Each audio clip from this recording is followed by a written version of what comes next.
자, 2교시 해설 시작하겠습니다. 문학은 좀 간단하게 보겠습니다. 일단 전광용의 사수 갑시다. 전광용의 사수. 문제는 별로 어렵지 않았죠? 그래서 오답률이 그렇게 높지 않은데 EBS 연계 작품이니까 출제 요소 쭉 같이 살펴보는 걸로 정리 좀 하겠습니다. 자, 일단 전체 줄거리 봅시다. 전체 줄거리. 정신을 잃고 쓰러졌다가 병원에서 눈을 뜬 나는 B와의 마지막 대결을 생각하면서 자신이 쥐고 있는 것인지도 모른다고 생각하며 과거를 회상한다. 나와 B는 어릴 적부터 친구였는데 둘이서 떠들다가 걸린 거죠. 앞으로 불려나갑니다.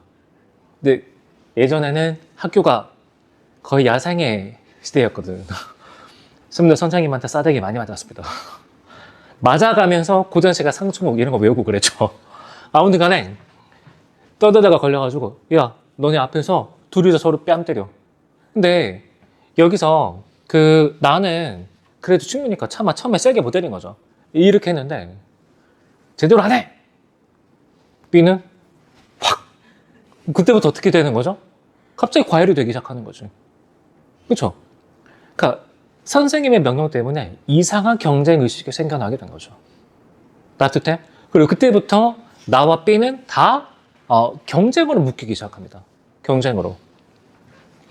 자, 학교에서 선생님으로부터 서로의 뺨을 때리는 벌을 받았던 일, 경희를 차지하기 위해 공기청 쏠기 대결을 벌였던 일. 이때 경희는 나가 짝사랑하는 여자인데 나중에 B랑 결혼합니다. B랑.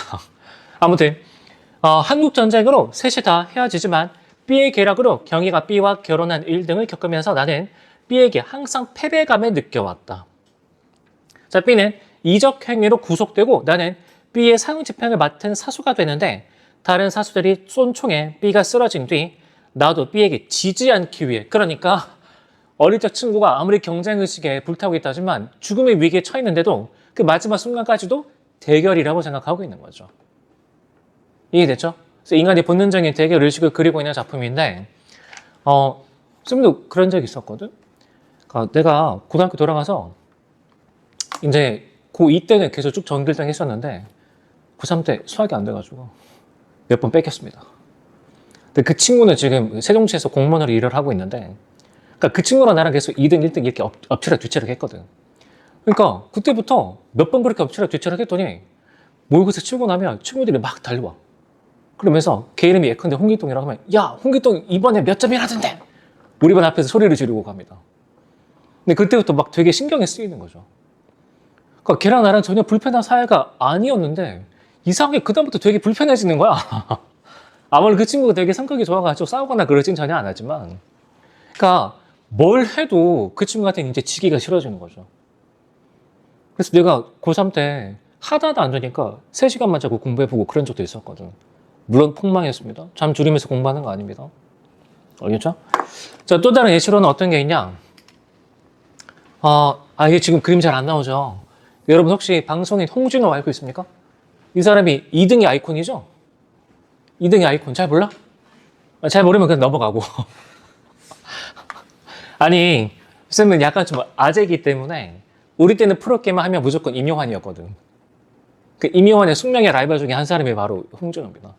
근데 이 사람이 준우승만 22번 했어. 준우승만. 그리고 그 중에 1등을 임요환한테 제일 많이 뺏겼습니다. 그러니까 언론에서는 항상 누구랑 이 둘이서 라이벌로 묶었겠어? 임요환이랑 둘이 항상 라이벌로 묶는 거죠. 그러니까 아마 마음고생 되게 많이 했을 겁니다. 근데 물론 지금은 프로게이머 은퇴한 뒤에 포커 플레이어 하고 있는데 훨씬 잘 나가고 있습니다. 근데 이 사람은 그런 경쟁 의식이 굉장히 좀 건강하게 성화시키는 사람인 거죠. 건강하게. 알겠죠? 근데 이 작품의 주인공이 나는 끝까지 거기에 사로잡혀 있는 거지.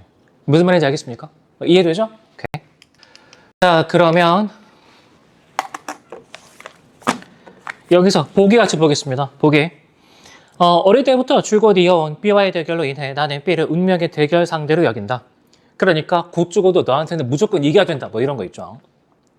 자, 그 결과 B를 사살해야 하는 사수로 지명된 상황에서조차 나는 그 대결의 승패에 집착하게 된다.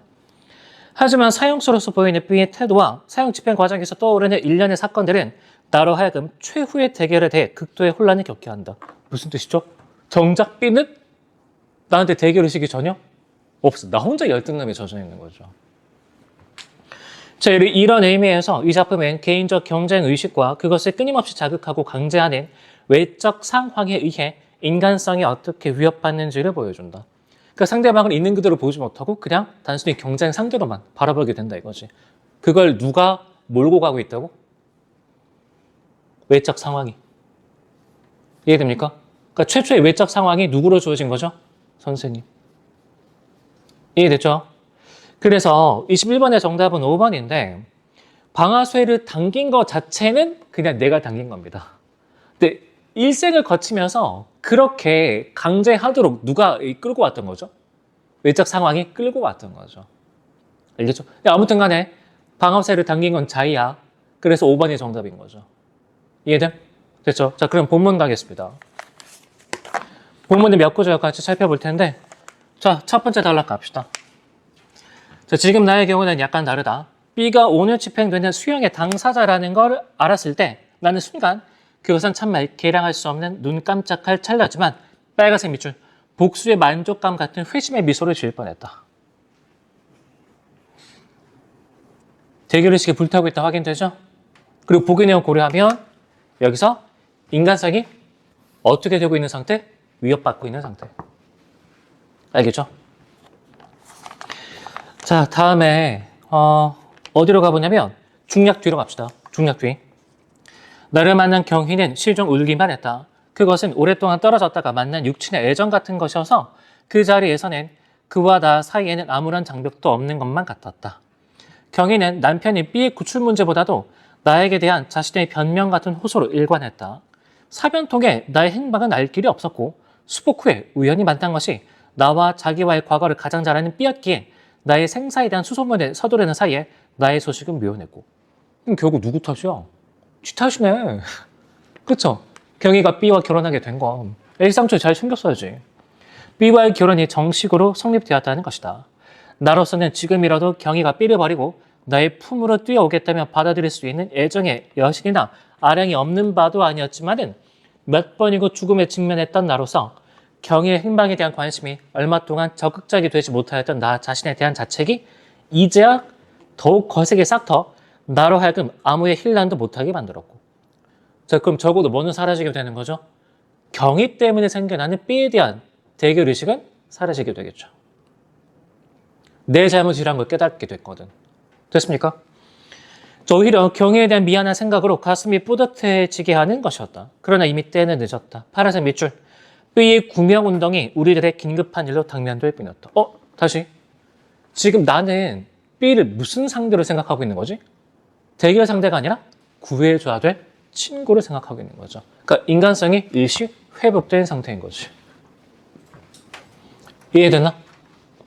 내면 구별할 수 있도록 합시다.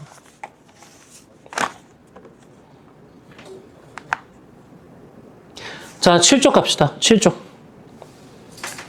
네 번째 줄, 파란색 쭉 밑줄. 어떻게 기적 같은 것이라도 정말 기적 같은 것이 있어 이 종언의 위기에 선 B를 들고 달아날 수는 없는 것인가고. 여기서 B를 어떤 대상으로 여기고 있죠?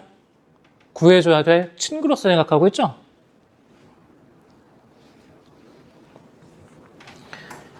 자, 그 밑에 대사 쏘아. 구령이 끝나기가 바쁘게 일제히 빵 소리가 났다. 나는 아직 방아쇠를 당기지 않고 있는 것을 깨달았다. 지금 여기 B와의 최후 순간의 대결에서 나는 또 지각을 하고 있는 것이다. 빨간색 밑줄. 나는 이제나마 그와의 대결을 대열해서 제외되어서는 안 될 것 같다. 여기 밑줄.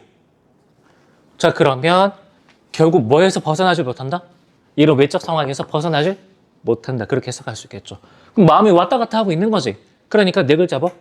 나는 뭘 겪고 있다? 내적 갈등. 됐습니까? 뭐 이 정도 생각해 주면 되겠습니다. 이 정도.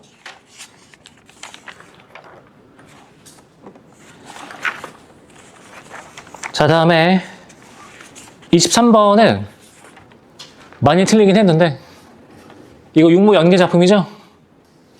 알겠죠? 분사서 읽어볼 수 있도록 하고. 자, 다음에 27번. 봅시다. 27번이 오답률 별로 안 높네. 얘도 넘어가겠습니다. 자, 그러면 어디 갈 거냐면 28에서 31번 갑시다. 천수석. 여기 별표 3개.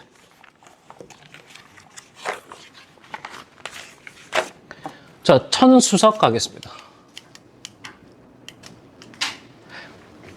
천수석.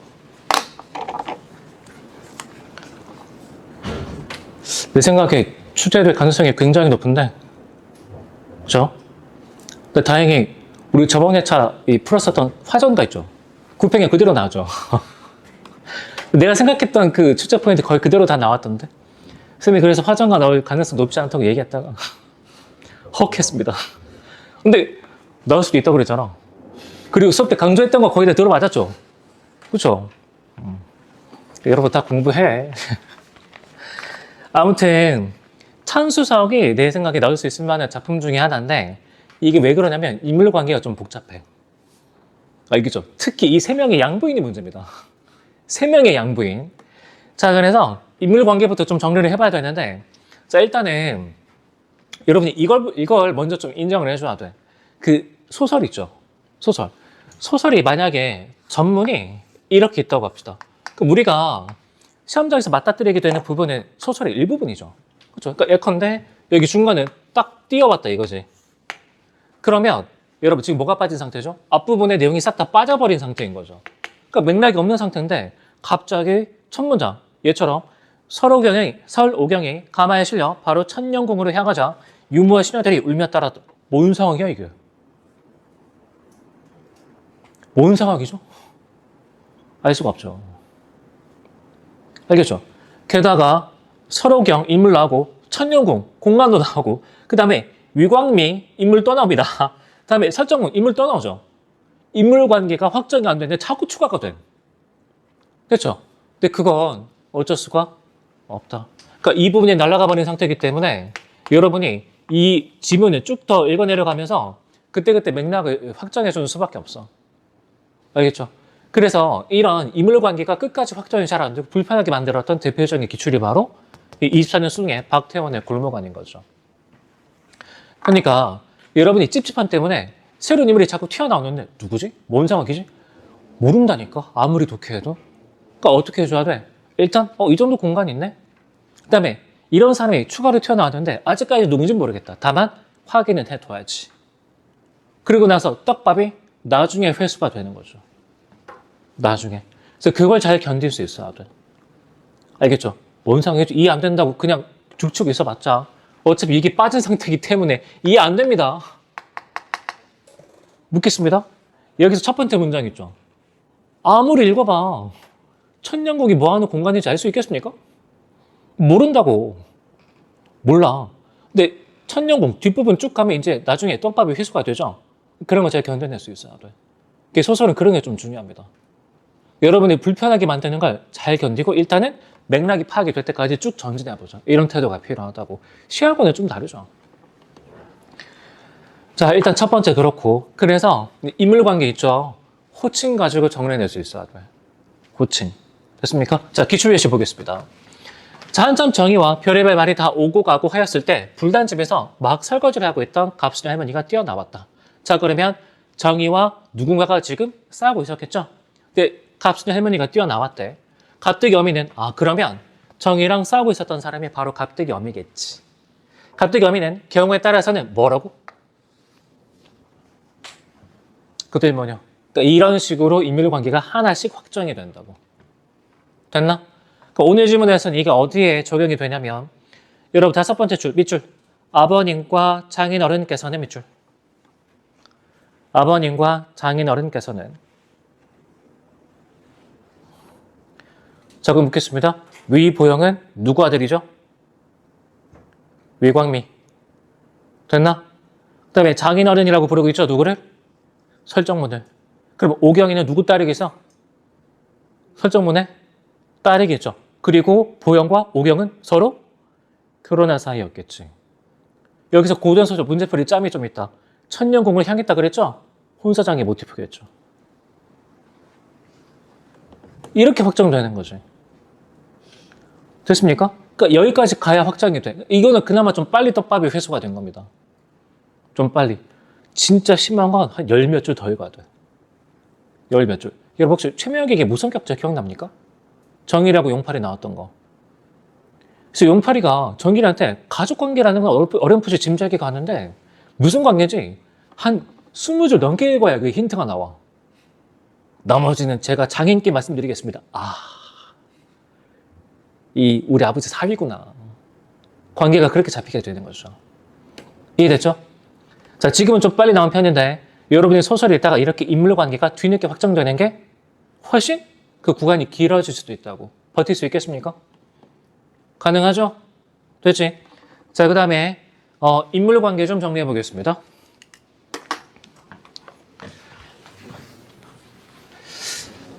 자, 인물 관계는 자 먼저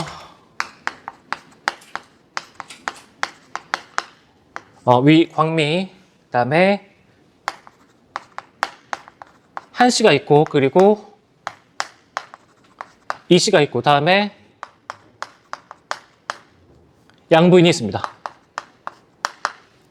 그리고 요년! 얘가 문제죠? 얘가 문제. 얘가 악인인데 양부인이 또 문제가 뭐냐면 얘가 자매가 있어. 그쵸? 근데 자매가 다 다른 데로 시집 갔는데 다 똑같이 이 명칭이 양부인입니다.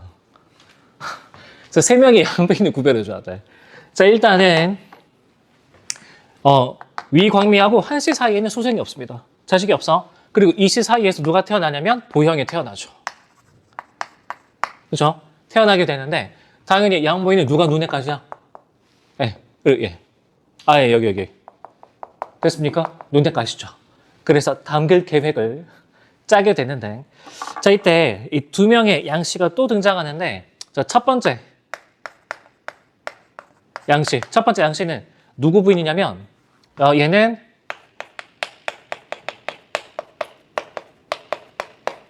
간국구의 부인입니다. 이때 국구는 임금의 장인이라는 뜻입니다. 자, 그 다음에 또 한 명의 양씨가 더 있어. 또 한 명의 양씨.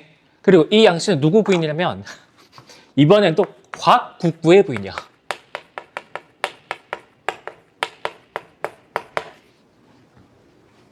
이해되죠? 그래서 이렇게 셋이 자매 관계이기 때문에 그러면 이때 이 양씨가 여기 찾아가서는 뭐라고 얘기를 하느냐? 자, 보영이랑 결혼하는 오경이 진짜 예뻐. 그래서 보영이랑 결혼시키지 말고 오경이를 간국구한테 찾아가서 너 며느리로 삼는 게 어떠니? 며느리. 이해됩니까? 자, 이번에는 곽국구 쪽에 찾아가서 우리 집에 보영이라는 애가 있는데 인물이 추적하다. 여기도 또 딸이 있거든. 그럼 이 집안의 딸이랑 보영이랑 결혼시키는 게 어떠냐? 그러니까 남자 여자를 각각 다른 집안에 찢어 놓으려는 그런 속셈이었던 거죠. 혼사자기 모티프 이해됩니까? 알겠죠? 그래서 이 둘까지 잘 챙겨놓을 수 있어야 돼. 나머지 설정문과 부인이 있고 그 밑에 딸에는 오경이 있을 것이다. 이건 어렵지 않죠? 됐죠? 자, 이 작품에서 인물 관계는 이 세 명이 포인트야. 이 세 명이 포인트. 자, 그러면 본문 가보겠습니다. 오경이 가마에 실려 바로 천년궁으로 향하자 유모와 시녀들이 울며 따라갔다. 위광미 집안 전체는 물 끓듯 하였고 위광미와 설정문은 분한 기운에 가슴이 막힐 지경이었다. 서로 의논하여 죽기를 각오하고 맞서려 하자 위보형이 나와 고하였다. 아버님과 장인어른께서는 왜 이런 일이 발생하였는지 알고 계시는지요? 이 일은 국구 간문추부자가 누자랑에게 천금을 주고 살이 얻은 임금을 꼬드긴 것입니다. 여기 빨간색 밑줄 국구 간문추부자. 이때 간문추의 아들 이름이 간옥지야. 알겠습니까? 밑에 적어봐. 간옥지. 수특 본문에 나옵니다. 이번에 9월달에서 확인되죠? EBS 본문이 되게 연기가 많이 되지? 이제는 다른 장면 주는 게 아니라 EBS 본문 거의 그대로 줍니다. 특히 EBS 본문 학습이 좀 중요해지고 있죠. 자, 간옥지. 다음에 누자랑에게 천금을 주고 살이 얻은 임금을 꼬드긴 것입니다. 그 첫째 이유는 설부인을 빼앗아 소자의 금슬을 방해하려는 것이고 둘째 이유는 임금의 위험을 빌려 아버님과 장인어른을 형벌로 해치려는 것입니다. 두 분께서 어찌 저들의 뜻에 맞춰 해함을 당하시려 하십니까? 소자가 설부인과의 인연이 닿은 것인지 아닌지 시험하고자 설부인의 가는 곳을 먼저 살펴보았습니다. 그곳은 천년궁인데 이것은 바로 설씨와 소자가 아직 연분이 있음을 알려주는 것입니다. 부친께서는 염려 마시고 소자의 개교를 지켜보십시오. 며칠 안에 저절로 나오게 될 것입니다. 이것이 그들에게는 다른 화근이 될 것입니다. 그러니까 죽기를 각오하고 맞서 싸우지 말고 잠깐 좀 참아봐. 이런 얘기를 하고 있죠. 두 사람이 놀라며 그 계책을 물어보았다. 위보 형이 몇 마디 아뢰자 크게 기뻐하며 사람들을 시켜 밑줄 양교주. 양교주는 또 누구야? 그쵸? 근데 양교주는 끝까지 인물관계가 확정이 안 됩니다. 양교주가 등장해서 뭔 일을 했다가 중요한 거지 무슨 관계인지까지는 물어볼 생각이 없다 이거죠. 이 사람이 등장했다라는 것만 체크해주고 다음에 두 번째 뭔 일을 하고 있는가 여기에 신경 써주면 된다고. 굳이 관계를 확정 지어주지 않으면 여러분이 굳이 고민할 필요가 없습니다. 자 갑시다. 서로 인사를 마치자 설정문이 눈살을 찌푸리며 말하였다. 양교주한테 이제 말을 건네고 있죠. 근데 무슨 관계길래 이렇게 말을 고민하지 말라니까. 알겠죠? 고민하지 말라고 확정 안 해주면 그냥 확정 안 한 대로 얘가 무슨 행동하고 있지? 뭔 심리지? 그냥 이것만 파악하면 된다고. 내 딸아이가 만일 임금의 앞에 들어가게 되면 반드시 살지 못할 것이네.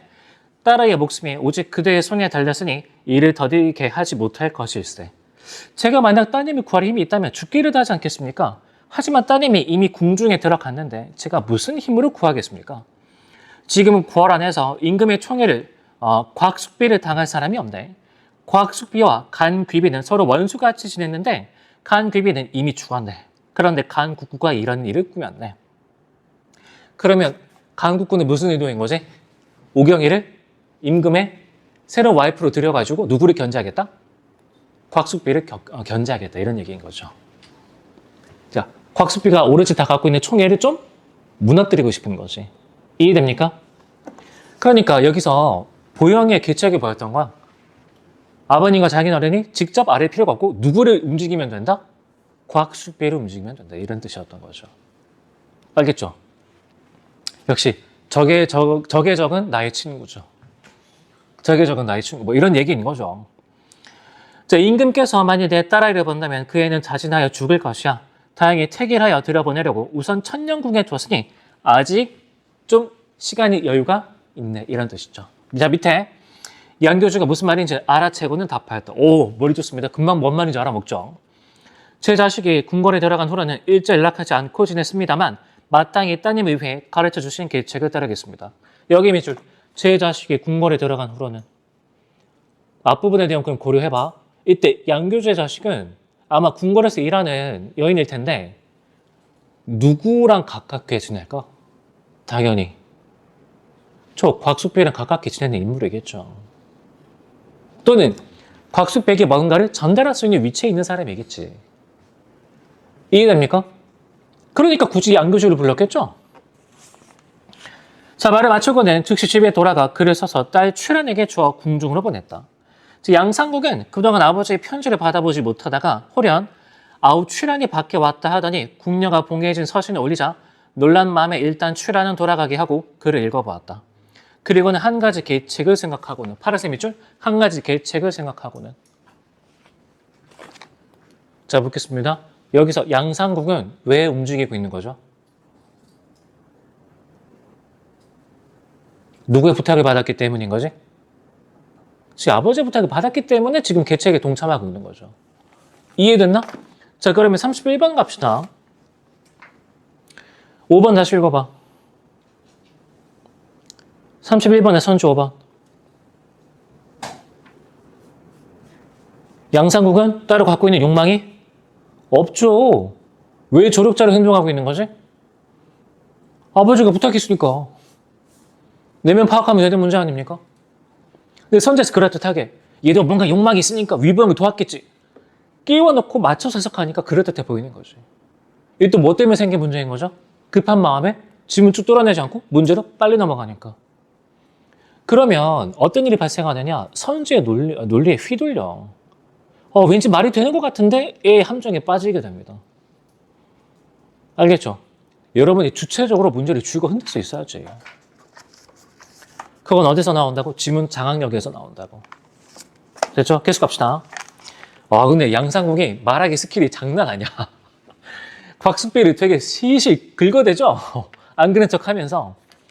자, 우리 귀한 공주님이 점점 이렇게 커 가시는데 상대가 될 만한 부마께서는 어느 곳에서 자라고 계실까요?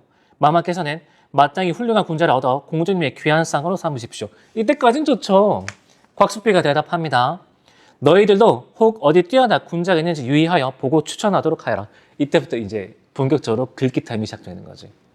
그래? 누자락이라는 사람이 지금 임금의 새로운 와이프도 추천했어. 당연히 그러니까 부마도 추천해 줄 수 있겠지.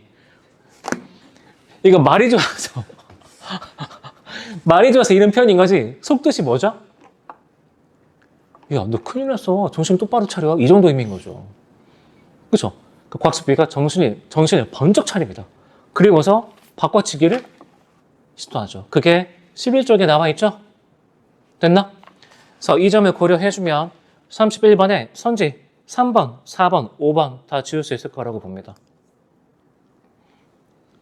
이해되죠? 그러니까 결국 지문에서 인물들에 내면 왜 그렇게 행동하고 있는가? 그렇죠? 그걸 파악을 해줘야 돼요. 그래야 5번 골라낼 수 있는 거죠. 됐지? 다시 묻겠습니다. 이거 고난도 독해가 필요합니까? 그렇죠? 양상궁이 왜 지금 곽수비한테 달려가는지 이유 한 가지만 파악했으면 곧바로 다 5번 낼 수 있는 거지. 근데 이게 참 잘 고쳐지지 않습니다. 여러분, 계속 명심할 수 있도록 합시다. 그래서 내가 많은 거 바라지 않겠어요. 시험 칠 때마다 오늘은 한 지문만 차분하게, 그 다음 회차는 2지문 차분하게, 그 다음 회차는 3지문 차분하게.